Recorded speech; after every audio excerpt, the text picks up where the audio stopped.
जिला कार्यालय समाजवादी पार्टी आगरा पर बहुत ही धूमधाम से बाबा साहब भीमराव अम्बेडकर की जयंती मनाने का काम किया है।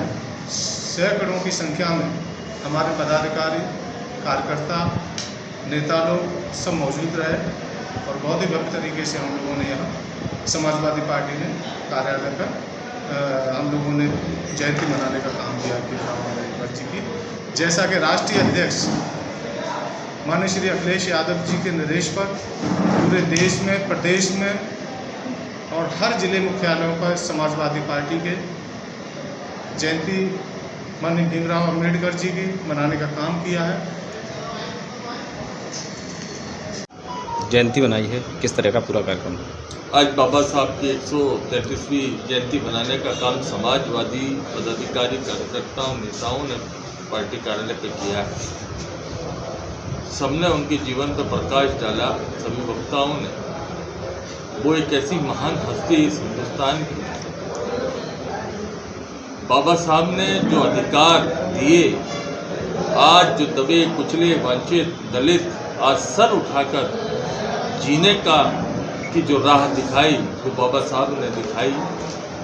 इस वजह से उनकी मान्यता है, जिस तरीके से इन लोगों का दमन होता था, बहिष्कार होता था, इनको हक दिलाने का, चाहे वो शिक्षा के क्षेत्र में हो, चाहे अधिकार के क्षेत्र में हो, चाहे संविधान के क्षेत्र में हो, जिस तरीके से दबे पिछड़े कुचले दलित समाज को एक सम्मान दिलवाने का काम बाबा साहब ने किया है।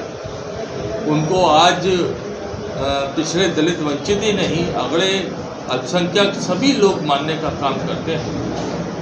जिस आदमी ने अपना पूरा जीवन खाली देश में की बुराइयों को दूर करने के लिए, उसको संविधान में लाके उन बुराइयों को दूर करने का जो अमली जामा पहनाने का काम किया, ऐसे बाबा साहब की आज 133वीं जयंती बनाने का समाजवादियों ने काम लिया और संकल्प लिया कि जो वो सपना उन्होंने देखा, साकार करके गए संविधान के रूप में, उसको आज बचाने की ज़रूरत है। और हम सभी भारतवासियों की जिम्मेदारी बनती है कि हम उनके संविधान परिचय दीजिए।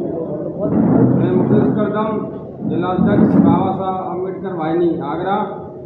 आज मैं सभी देशवासियों के 133वीं बाबा साहब की जयंती पर हार्दिक बधाई एवं शुभकामना देता हूँ। बाबा साहब के चरण कमलों में सशक्त नमन करता हूँ, उनको श्रद्धा सुमन अर्पित करता हूँ।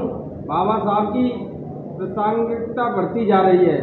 जब जब देश में संविधान और लोकतंत्र खतरे में होगा, बाबा साहब हमें याद आते रहेंगे, क्योंकि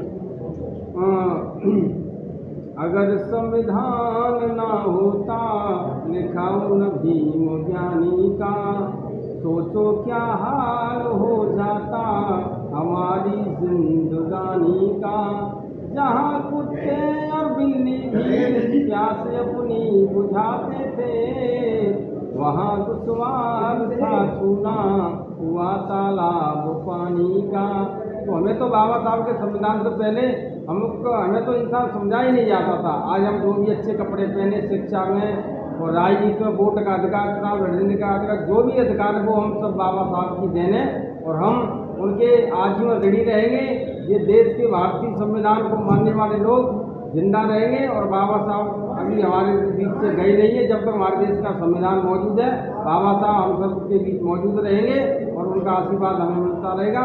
इन्हीं शब्दों के साथ मैं अपनी वाणी को विराम देता हूँ और सभी देशवासियों को जयंती पर हार्दिक शुभकामनाएं एवं बधाई।